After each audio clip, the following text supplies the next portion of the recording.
तापत्रय विनाशाय श्रीकृष्णाय वयं नमः। कृष्णाय वासुदेवाय हरये परिमात्मने प्रणक्लेशनाशाय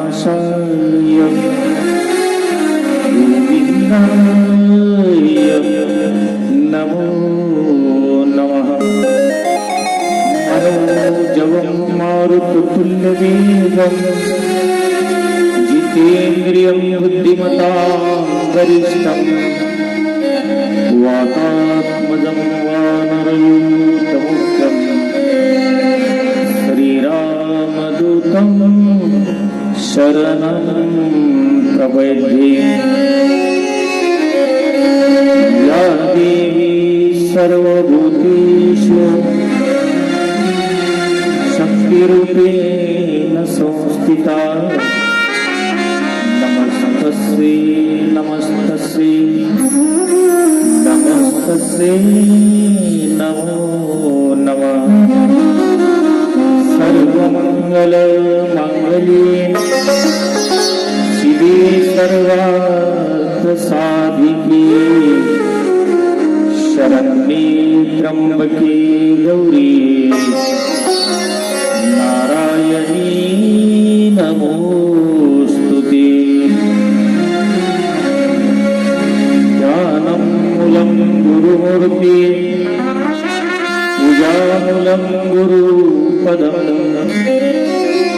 मन्त्रमूलं गुरुवाक्यं मोक्षमूलं गुरुकृपा। समचरणसरोजं सान्द्रनीलाम्बुदाभं जगन्निहितपानी मण्डनं मण्डनानां शरणतुलसीमाला सुन्दरं कुञ्जनेत्रं सदैव धवलहासं विठ्ठलं चिन्तयामि। ॐ नमो भगवते वासुदेवाय। ॐ नमो भगवते वासुदेवाय।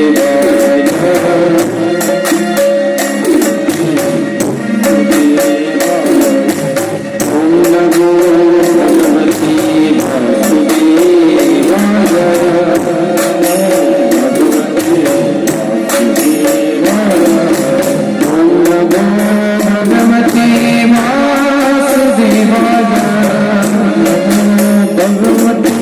वासुदेवाय।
कथेचा दुसरा दिवस.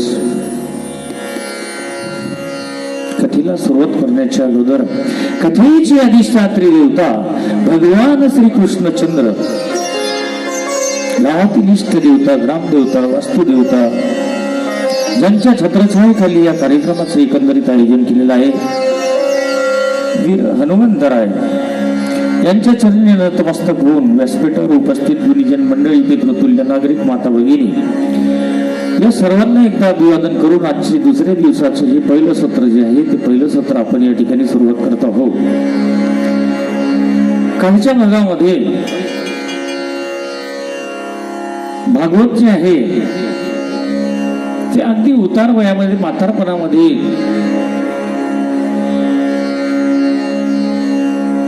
व्यासांनी त्याची निर्मिती केली.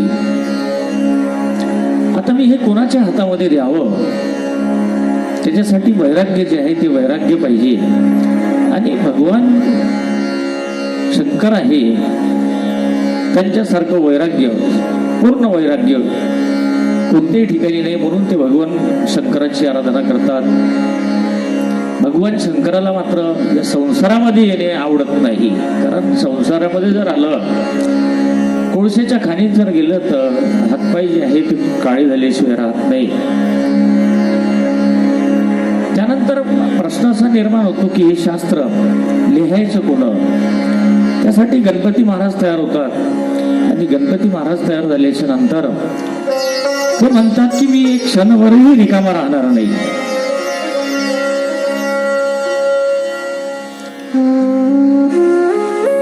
आता गणपती जे आहे ते गणपती उंदरावर बसलेले आहे. कालच्या भागामध्ये आपण सांगितलं की 50 किलोचा मनुष्य आणि 2 किलोचा उंदीर जर त्याच्यावर उंदरावर जर बसला तर त्याची काय अवस्था होईल, नाही का? त्याचं भरीतच होईल ना पुरं.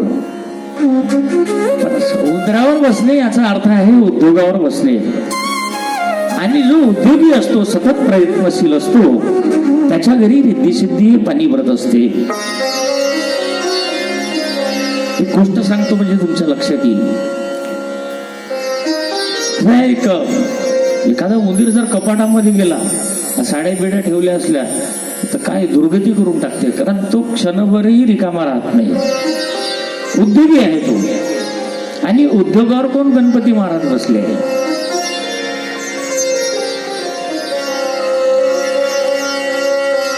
कसं एक उदाहरण सांगतो म्हणजे तुमच्या लक्षात येईल. व्यवसायात्मिका बुद्धी रेखे करून अंदना.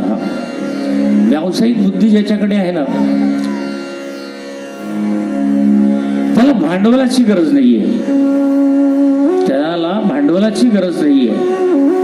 आताच आपण जवळजवळ सर्वसामान्य शेतकरी वर्गातले आहोत, नाही का? आणि कोणताही धंदा करायचं म्हणलं तर आपल्या लेखाने एक प्रकारची लाज जी आहे ते लाज येते. पण जे हलका आहे ना, खालचा जो धंदा आहे ना, त्याच्यामध्ये प्रॉफिट जास्त आहे.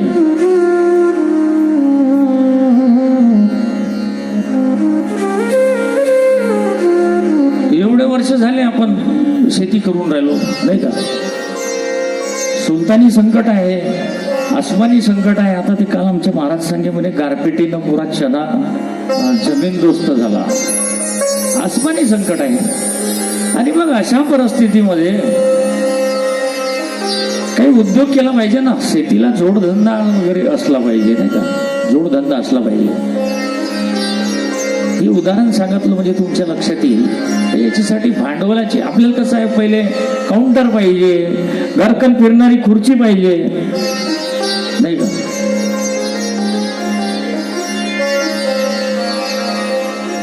तर पुण्या मुंबईतली काही लोक आपल्या भागामध्ये आली. समजा आता चांगले 4-8 दिवस राहिले महाराज ते. आणि राहिल्याच्या नंतर त्यांनी सांगितलं की म्हणे महाराज तुमच्याकडे आम्ही जसं मुक्काम केला 8 दिवस राहिलो, तुम्ही म्हणे आमच्या मुंबईला या. आता 4-6 महिन्याचा काल जो आहे तो कालावधी निघतो. यालाही आठवण येते का आपले इतके चांगले संबंध आहे, एवढे चांगले आपले संबंध आहे आणि आपणही त्यांच्याकडे गेलं पाहिजे. म्हणून हा रेल्वेचं तिकीट काढतो आणि तिकडं भेटी दादरमध्ये उतरतो. उतरल्याच्या नंतर खिशातून फोन काढतो आणि त्यांना फोन लावतो. पहिले तो कोण बोलतो म्हणून विचारते, ज्यानं नाव सांगितल्याबरोबर त्याच्यानंतर तो फोन जो आहे तो फोन एकदम नॉट रिचेबल, म्हणजे खूपदा तो प्रयत्न करतो परंतु फोन लागत नाही. तर प्रश्न असा आहे की आपल्याकडे जशी सुविधा आहे, किती लोक आले, आता सप्त्याला एवढे लोक आलो आपण या ठिकाणी, इतकी साधक मंडळी या ठिकाणी आहे, आपल्याकडे जमते. तिथं त्यांनाच राहायला जागा नाही तर तुमची म्हणजे खुशामत करायसाठी कुठं त्यांच्याकडे वेळ आहे? त्यांनाच तर कसं कसं जीवन व्यतीत करावं लागते. पाहुणे घेऊन जमते का त्याच्याकडे? येतो तर एका एका घरी 5-25 नेऊन टाकले ना महाराज तरी काही टेन्शन नाही. पण तिथं मात्र तसं नाही आहे. ते जीवन एक सीमित जीवन आहे आणि म्हणून हा बऱ्याचदा फोन काढतो, ट्राय करतो परंतु तो फोन काही लागत नाही. वेगळा वेगळा आवाज येतो, त्याच्यात रुकावट केली, खेदय वगैरे वगैरे जे काय असेल ते. आता हा खेडूत माणूस चौपाटीवर तो फिरायला लागला, इकडून तिकडून, तिकडून इकडं, तिकडून तिकडं, तिकडून इकडं. भूक लागते पोटामध्ये, ते बाजूला असलेले चणे फुटाणे जे आहे ते चणे फुटाणे तो मात्र घेतो आणि खातो. ते खारीबुरी म्हणते, ते खाल्ली का तुम्ही? ते खारीबुरी तो घेत जाते, खात जाते. होता होता पैसे खिशातले कमी कमी होते आणि मग रात्र झाल्याच्या नंतर तो चौपाटीवर, असा आवाज ठेवा, चौपाटी आहे त्या चौपाटीवरच झोपतो. आणि एक रात्र गेली, दुसरी गेली, खिशातले पैसे संपत आले, नवी संपलेच. पण त्या चौपाटीवर रात्रीला मोठे मोठे उंदीर, घुशी जे आहे ना, ते उंदीरानं घुशी त्या ठिकाणी झोपतात. यानं काय केलं, एक गोटा जो आहे, गोटा उशाकडे घेतला आणि झोपला आणि एक गोटा बाजूला आणून ठेवला. पुन्हा का नाही मोठी घुस निघाली त्या ठिकाणी. यानं तो गोटा घेतला आणि तिच्या मर्मस्थानावर असा फेकून मारला का एका गोट्यामध्ये घुस मेली. एका गोट्यामध्ये घुस मेली. आता सकाळी उठलं, बाजूला प्लॅस्टिक पडलेलं होतं, ते प्लॅस्टिक घेतलं, त्या प्लॅस्टिक मध्ये ते घुस टाकली आणि गगनचुंबी इमारती जी आहे त्या इमारतीच्या रांगेमध्ये त्यानं ते घेतलं आणि निघाला. म्हणजे घुस घ्या घुस, घुस घ्या घुस. आता एक गलेला ठमाई आपल्या शरीराचा तो सावरत मात्र त्या जिन्यावरून येत आहे. म्हणजे केवढ्याला दिल्लीची घुस. याला सांगितलं माही म्हणे, आतापर्यंत मी म्हणे 2100च्या 2200च्या भावाने विकल्या म्हणे, पण आता म्हणे फक्त ही एकच राहिली म्हणे माझ्यापाशी. म्हणे 2100 तर खूप लई जास्त होऊन राहिले. होता त्याचा भाव जो आहे तो 1800वर भाव पक्का झाला. याच्याकडे होती किती? एकच होती. आणि यानं सांगितलं काय का आतापर्यंत मी 2100च्या भावाने विकल्या आणि याच्याकडे 1800 रुपये प्राप्त झाले. मग विचारलं त्याला, म्हणे का ग माई म्हणे तुम्ही याचं का करणार आहे म्हणे. तिनं सांगितलं का माझ्या मनीला म्हणे ही इतकी आवडते का गेले म्हणे 4 महिने झाले तिच्या तोंडाला नाही. आता तोडून तिला असे खाऊ घालीन म्हणे मस्त. त्याला 1800 रुपये प्राप्त झाले. मग त्यानं ते 1800 रुपयामध्ये आपले ते शेंगदाणे बिंगदाणे घेतले, काही कागद आणले, त्याच्या पुंगऱ्या बनवले, एक मडकं घेतलं, त्याच्यात निवे टाकले, त्याच्यामध्ये निवे टाकले. आता हे पुंगरीतले शेंगदाणे खाण्यासाठी जर चौकामध्ये जावं लागत असं ना, ते जर तुमच्या घराच्या जवळ जर भेटले, घराच्या जवळ घेणार नाही का, म्हणून तो त्या ठिकाणी ते विकायला लागला. आणि होता त्यांना चांगली बरीच असं म्हणजे माया प्राप्त केली. वापस नाही आला तो गावाकडं. आणि मग त्यानं ते 4 चाकी ठेला घेतला, त्याच्यावर पाणीपुरी. आणि नंतर तो इतका मोठा का आज तो मोठा म्हणजे त्या ठिकाणचा कारखानदार आहे मुंबईमध्ये. सांगणं काल्पनिक जरी असलं तरी पण याच्यामध्ये कसं आहे, आपण सांगून काय राहिलो होतो की व्यवसायात्मिका बुद्धी रेखे करू नंदना. व्यावसायिक बुद्धी ज्याच्या पैसे आहे ना त्याला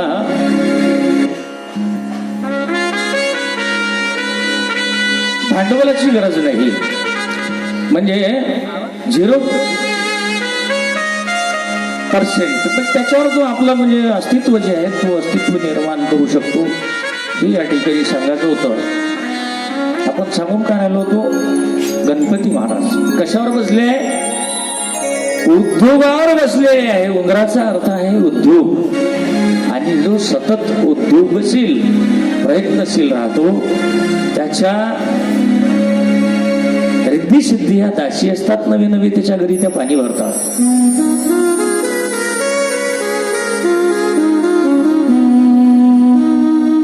अशा प्रकारे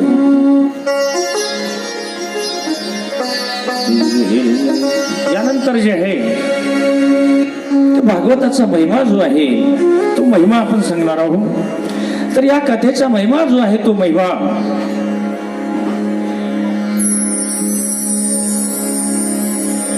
ज्ञान जे आहे त्या ज्ञानाचा एकंदरीत अनुभव घ्यायचा असतो.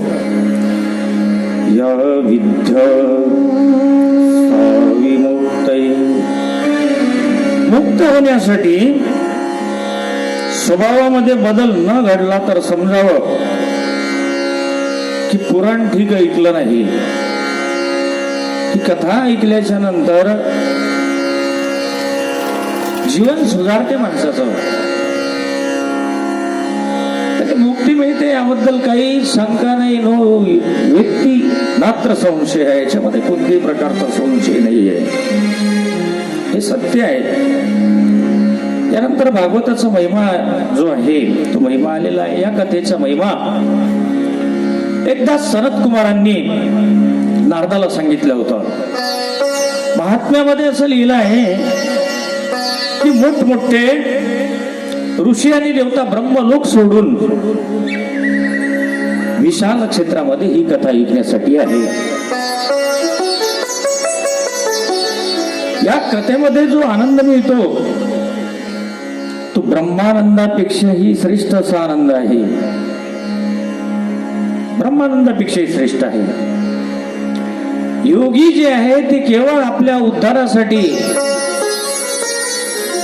प्रयत्नशील असतात. पण सत्संगी मात्र आपल्या बरोबर सर्व साथीदारांचा उद्धार करतो. आपण तरीला नव्हे ते नवल. आपण तरला याच्यात काय नवल करण्यासारखं नाहीये. पण सर्वाले घेऊन जो तरत असेल ना त्याला विशेष म्हणता येईल. विशेष म्हणता येईल. आपल्या साथीदारांचा सुद्धा तो उद्धार करतो. लोक ज्याला बद्रिकाश्रम म्हणतात तेच विशाल क्षेत्र होय.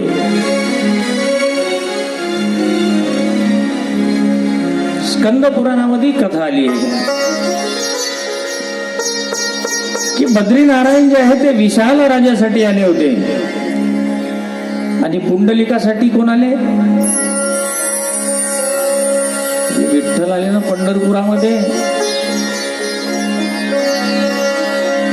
त्या ज्या भक्तासाठी भगवंत येतात तो भक्त धन्य होईल.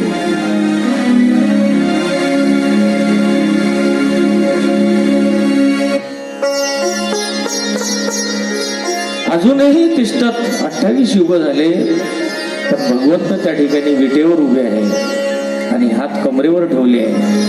आता कमरेवर हात का ठेवले आहे तर त्यांच्याकडे जाणारा जो आहे हा संसार सागर आहे आणि त्या सागरामध्ये तो डुबत नाही.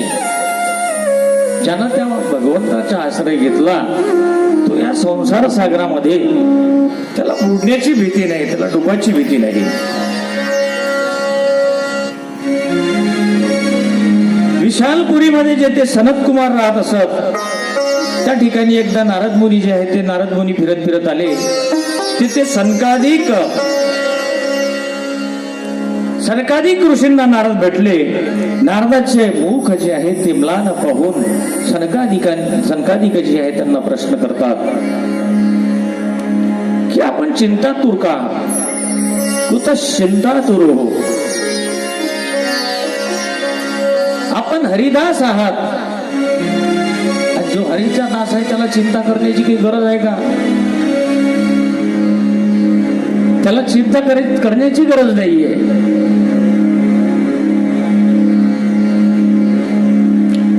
श्रीकृष्णाचा दास जो आहे तो कधीही चिंतातूर नसतो. वैष्णव तर सदा सदा प्रसन्न असतो. तोच योगी आहे ना. संतुष्ट सततम योगी, तो योगीच आहे. वैष्णव योगी आहे. जो चिंता करीत नाही तो वैष्णव. आणि वैष्णव जो आहे तो सदा सर्वदा प्रभूचं चिंतन जे आहे ते चिंतन करत असतो. नामसन कीर्तन साधन पैसोपे सोपं साधन सांगितलं आहे. पण ते करण्याची पद्धत आहे. आपण करतो ना, पण सप्ताहाला म्हणजे आपण फक्त नामस्मरण करतो आणि मग हे बंद झालं का मग आपले देव गुंडाळून पुन्हा ठेवतो. आपण दुर्गादेवी मानतो, पुन्हा वर्षभर पत्ता नाही. गणपती आला गणपती, आणि मग नागपंचमी आली का नागाच्या माग दूध घेऊन दुसऱ्या दिवशी रट्टा घेऊन पुन्हा मारायला तयार. आपली भक्ती अशी आहे ना, प्रत्येक वार बदलला का आपली भक्ती बदलते. तर अशा भक्तीनं माणसाचा खरंच उद्धार होईल का? अशा भक्तीनं माणसाचा उद्धार होणार नाही.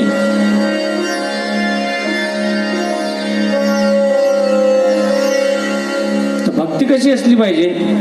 अनन्य चिंतयंतो मां यतन्तश्च दृढवतः.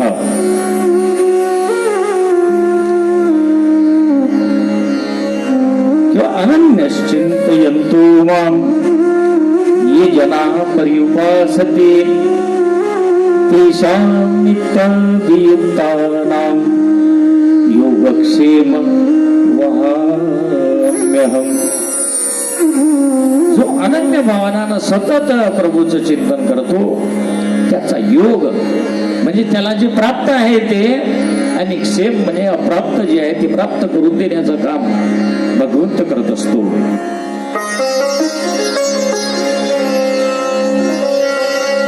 तर संकातिक विचारतात का तुम्ही हरिदास आहात आणि हरिदास असून सुद्धा तुम्ही प्रभूचं गुणगान करतात, तरी मात्र तुम्ही चिंतातुर का? तर नारद म्हणतात की माझा देश जो आहे तो देश दुःखी आहे. वरून वरून खूप चांगलं वाटते आपल्याला. मेरा भारत महान आहे, देशी दारू की दुकान आहे.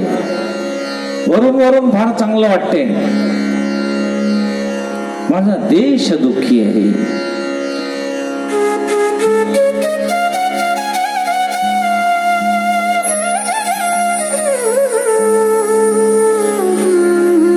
तसं तर भरतखंडामध्ये जन्म घेणं हे भाग्याचं लक्षण आहे का? भरतखंडे नरदेह प्राप्ती, हे तो परम भाग्याची संपत्ती. भाग्य पाहिजे भारतामध्ये जन्म घ्यावासाठी. माझा देश दुःखी आहे. सत्य राहिलं नाही. आता सत्य बोलते कोण?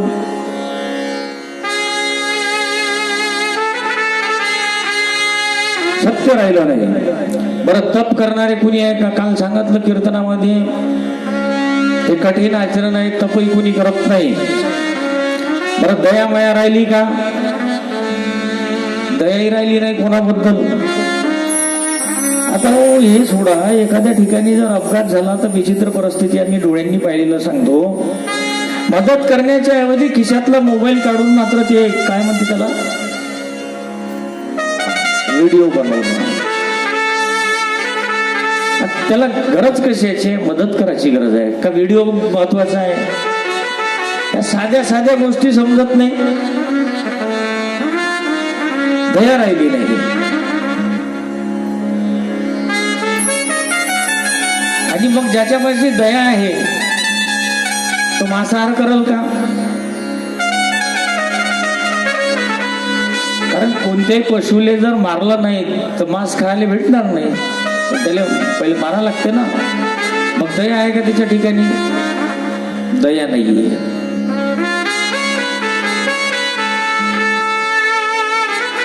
दान करणारे दान करणारे तरी आहे का आता? दान करणारी नाही आहे. दानाचे प्रकार आहे. आता भारूड कोण्या दिवशी आहे आपल्या इथं?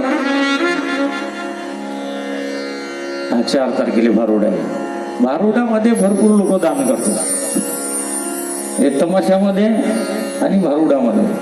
आणि त्याचे एक ठरलेला पार्टच आहे ते काय जोगवा. जोगवा तो ठरलेला पार्ट आहे तो. आणि हे आपण देतो हे वेगळे, पण ते चांगलं मोठं गट्ट बांधून ते घेऊन जाते. घेणं देणं येड्याच्या खिशाली 3-3 पेनं असं. त्याच्यात कसं मजा वाटते. तसंच तमाशामध्ये दान करणारे लोक आहे. काल नाटक होतं आमच्या इकडं लसणपूरले. आता भागवतातही नाटकं व्हायला लागले. भागवताच्या धर्ममंडपामध्ये नाटकं करायला लागले लोक. विचित्र परिस्थिती आहे. हेच आहे कलियुगाचे लक्षण जे आहे ना, हेच कलियुगाचे लक्षण आहे. आज त्याच्यामध्ये दान केले जाते नाही का, तमाशामध्ये नाटकामध्ये. ते तामस दान आहे. हे भगवतकारी आहे. या ठिकाणी वर्गणी मागायला गेलंच पाहिजे याची काही गरज नाही आहे. धर्ममंडपामध्ये वर्गणी आणून दिली पाहिजे. कारण हे दान जे आहे हे सत्कार्यासाठी केलेलं दान आहे. आणि या ठिकाणी सर्व ब्रह्मरस जो आहे, ब्रह्मरसाचं या ठिकाणी ब्रह्मरस आहे. शिव ब्रह्मरस आवडी लावणी मृदंग श्रुती टाळ घोष. शिव ब्रह्मरस आवडीने ह्या आवडत नाही.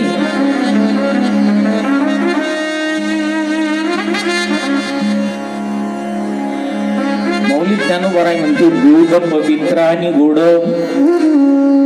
पासे त्वचेची पदराड परिते अभेरुनी गोचिड अशुद्ध काय सेविती. अरे दूध हे पवित्र आहे, गोड आहे. पण ते गेचुडी जी आहे, गेचुडी तिला माहित नाही राहत का या ठिकाणी दूध आहे म्हणून ते रक्त पिण्याचं काम करते.